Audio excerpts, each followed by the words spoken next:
चलिए दोस्तों, आज हम लोग देखेंगे। कल हम लोगों ने गणित के बहुविकल्पी प्रश्नों को देख लिया था अभी इस पेपर के। आज हम इसके लॉन्ग प्रश्नों को देखेंगे। उससे पहले हम लोग जो एक एक नंबर के प्रश्न हैं इनको किए थे, इनके हम लोग सीधे उत्तर को एक बार देख लेते हैं। चलिए, संख्याओं 96 और 404 का HCF 4 है तो LCM क्या होगा? तो इसका 96 होगा। चलिए हम लोग दूसरे को देखते हैं कि बिंदु 2,5 की मूल बिंदु से दूरी होगी तो √29 होगी। √2 + 10 45 अंश का मान होगा। √2 + 1 होगा। यहाँ पर सेक स्क्वायर ए माइनस टेन स्क्वायर ए का मान होगा 1। समीकरण 2x + 3y = 11 में यदि x = 1 है तो y का मान क्या होगा? तो हम लोग का यहाँ पर x = 1 रखेंगे, यहाँ तो y बराबर हम लोग का 3 हो जाएगा। छठे में है कि AP जो है ये समांतर श्रेणी है कि 21, 18, 15 डॉट डॉट का वह पद जिसका मान -81 होगा। तो इसका कौन सा पद होगा जिसका मान -81 होगा? तो हम लोग का 33 होगा। चलिए हम लोग देखते हैं, अब आगे आते हैं हम लोग। और चलिए, एक थैले में 2 नीली, 3 सफ़ेद और 4 लाल गेंदें हैं। इस थैले में से एक गेंद यादृच्छिक निकाली जाती है। गेंद के लाल होने की प्रायिकता नहीं होगी, पूछ रहा है। तो 2/9 प्रायिकता इसकी नहीं होगी। किसी घटना के अवश्य घटित होने की प्रायिकता होगी कि कोई घटना 100% घटित होगा, उसका मतलब वो 1 होगा। दिए गए चित्र में यदि DE पैरेलल टू BC है तो DE/BC का मान होगा। तो चलिए हम लोग देखते हैं इसका। चलिए हम लोग, जैसे कि यहाँ पर फिगर दे रखा है, हम लोग देखते हैं। यहाँ पर फिगर दे रखे, इसका मान 1/3 होगा। मैंने इसे पहले वीडियो में करा रखी है, अगर आपने नहीं देखी है तो इसका पूरा का पूरा आप लोग हल देख सकते हैं। आप लोग ऐसे डायरेक्ट इसे देख लीजिएगा, मैं इसे करा चुका हूँ एक बार। आप लोग इसे देख के स्क्रीनशॉट ले लीजिएगा अगर आप लोगों ने टिक नहीं मारा है अभी तक तो। चलिए हम आगे बढ़ते हैं अब। चलिए, ये प्रश्न भी आप लोग सारे के सारे देख लीजिएगा।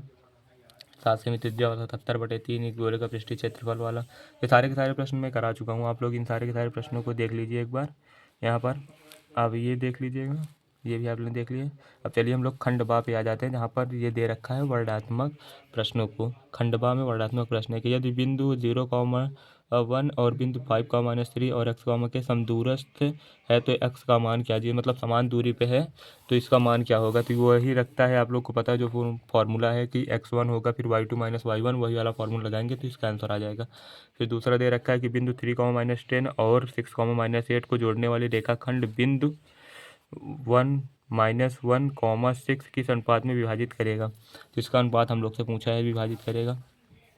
तो आप लोग इसे भी कर सकते हैं डायरेक्ट। 1 + tan² ये कि जैसे कि 1 इसको साइन और कॉस में चेंज कर लेंगे, इसको यहाँ पर tan सिद्ध हो जाएगा, या तो इसे साइन कॉस में कर लीजिए, इसे भी साइन कॉस में कर लीजिएगा, डायरेक्ट सिद्ध हो जाएगा आप लोगों का। चलिए हम लोग देखते हैं, यहाँ पर 2-2 नंबर के सारे प्रश्न हैं। आप लोग इसे देख लीजिएगा। निम्नलिखित बारंबारता के माध्यिका ज्ञात कीजिएगा। जैसे कि पहले इसके वीडियो में मैंने माध्यिका निकालना बता रखा है। अगर आप लोगों ने वो वीडियो नहीं देखा है तो 100% आप लोग देख लीजिएगा और वीडियो को लाइक भी कर दीजिएगा। सिद्ध कीजिए कि 3√2 एक अपरिमेय संख्या। ये तो आप लोग सिद्ध कर लेंगे क्योंकि ये तो सारे के सारे टीचर बताते हैं। संख्याओं 120 और 315 का LCM क्या होगा? ये तो आप लोग को पता है कि आप लोग कॉमन लेके कर सकते हैं LCM। सारे के सारे प्रश्न आसान है, जो प्रश्न हार्ड लगेंगे उसी प्रश्नों को मैं कराऊंगा। किन्हीं 5 खंडों को हल कीजिए। निम्नलिखित सारणी में बहुलक ज्ञात कीजिए। यहाँ पर भी आप लोग को बहुलक ज्ञात करना है। डायरेक्ट फॉर्मूले पर रखेंगे, ये इसका वो रहता है, मध्य निकाल के फिर बटे 2 से करके आप लोग डायरेक्ट कर सकते हैं। सिद्ध कीजिए कि बाह्य बिंदु से वृत्त पर खींची गई स्पर्श रेखाओं की लंबाई समान होगी। तो इसको सिद्ध करना है कि बाह्य बिंदु से खींची गई स्पर्श रेखाओं की लंबाई समान होती है। चलिए इसे हम लोग देखते हैं कि किसी त्रिभुज की भुजाएं 3, 6 और 8 सेमी है तथा दूसरे त्रिभुज की भुजाएं 4.5, 9 और 12 सेमी है, तो सिद्ध कीजिए कि ये त्रिभुज समरूप होंगे। समरूप सिद्ध करने के लिए आप लोगों को अगर नहीं आ रहा हो तो वीडियो को कमेंट कीजिएगा, हम 100% इसको बता देंगे। ये आपका मुश्किल से 4 से 5 लाइनों में इसका आंसर भी आ जाएगा। किसी भिन्न के अंश और हर में 1 जोड़ने पर वह 4/5 हो जाती है। तो यह यदि अंश में 5 घटा दिया जाता है तो भिन्न का मान 1/2 हो जाता है, तो वह भिन्न होगी। ये तो बहुत ही आसान प्रश्न है, आप लोग को जैसे कि पता होगा, ये आप लोग पहले चैप्टर से है।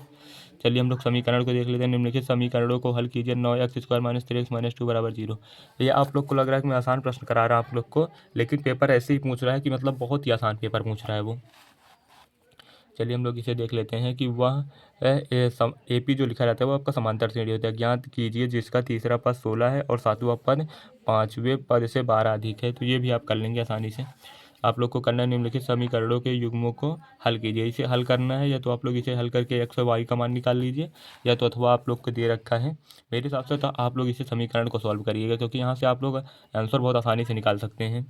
ये 1 बटा जो दिया है यहाँ पर यहाँ पर है, तो यहाँ पर यहाँ पर 6 से गुणा कर दीजिए, यहाँ पर 5 से कर दीजिए, एक्स से एक्स कट जाएगा और वाई बचेगा। पहले वाई का मान निकाल लेंगे, फिर एक समीकरण में रख देंगे, एक्स का मान भी आप लोग का निकल जाएगा। तो ये प्रश्न आप लोग के लिए बहुत आसान है, आप इस प्रश्न को भी देख लीजिए। एक आयत का क्षेत्रफल 28 सेंटीमीटर स्क्वायर कम हो जाता है यदि इसकी लंबाई 2 सेंटीमीटर बढ़ा दी जाती है और चौड़ाई 2 मीटर कम कर दी जाती है। तो यदि लंबाई 1 मीटर कम कर दी जाए और चौड़ाई 2 मीटर वृद्धि कर दी जाए तो क्षेत्रफल 33 मीटर बढ़ जाता है। आयत का क्षेत्रफल ज्ञात कीजिएगा। मेरे हिसाब से तो आप इस प्रश्न को करेंगे तो आपको ज़्यादा समय लगेगा, लेकिन आप ये वाला करेंगे जो भी इसके पहले मैंने बताया वो ज़्यादा सही रहेगा आप लोगों को। तो आपको जब प्रश्न मिलेंगे तो आप लोग को यही सारे करने हैं ऐसे ही। चलिए आप लोग इसे भी देखिए। क्षैतिज तल से एक बिंदु ओ से 20 मीटर भुजा ऊंचे भवन के शिखर का उन्नयन कोण 30 अंश है। भवन के शिखर पर ध्वज लगाया गया है। ध्वजदंड के शिखर का उन्नयन कोण 45 अंश है। तो ध्वजदंड की लंबाई और बिंदु ओ से भुवन की दूरी ज्ञात कीजिएगा। ये भी आप आसानी से कर सकते हैं, अथवा में लिखा है वही सेम प्रश्न है कि नीचे वाला भी चौड़ाई आपको ज्ञात करना है। आप लोग 5वें प्रश्न को देख लेते हैं और आप लोग का ये आखिरी प्रश्न है, तो आप लोग इसे देख लीजिएगा। 14 सेमी भुजा वाले एक ठोस लकड़ी के घन को पिघलाकर एक महत्तम गोला बनाया जाता है, तो पीछे पिघली हुई लकड़ी का आयतन क्या होगा। आप लोग यहाँ पर गोले का आयतन निकाल लीजिएगा ना, वही पिघली हुई लकड़ी का आयतन हो जाएगा। तो चित्र में अथवा आप लोग ये करिए, चित्र में 2 संकेंद्रीय वृत्तों जिनकी त्रिकेंद्र ओ से और जिनकी त्रिज्याएं 14 सेंटीमीटर 7 सेंटीमीटर है, चाप ए बी और सी डी है, तो कोण ए पर 30 अंश का कोण बनाते हो। छायांकित भाग का क्षेत्रफल, यहाँ पर छायांकित भाग का क्षेत्रफल निकालने के लिए आपको क्या करना पड़ेगा, तो यहाँ पर जो है ना, तो पहले आप बड़े वाले का निकाल लीजिएगा, पूरे का क्षेत्रफल निकाल लीजिए 14 का, फिर 7 का, और 14 में से 7 को घटा देंगे आप लोग का। 14 में से जैसे ये इसका निकाल लेंगे तो जब इसके त्रिज्यखंड का निकालेंगे pi R square theta upon 360 degree होगा। फिर उसी में माइनस कर देंगे pi R square theta upon 360 degree, वहाँ पर आर का मान 7 रख दीजिएगा, पहले वाले में 14 रख दीजिएगा, घटा देंगे, आपका आंसर आ जाएगा। तो धन्यवाद वीडियो को यहाँ तक देखने के लिए। लाइक शेयर और सब्सक्राइब जरूर कर दें।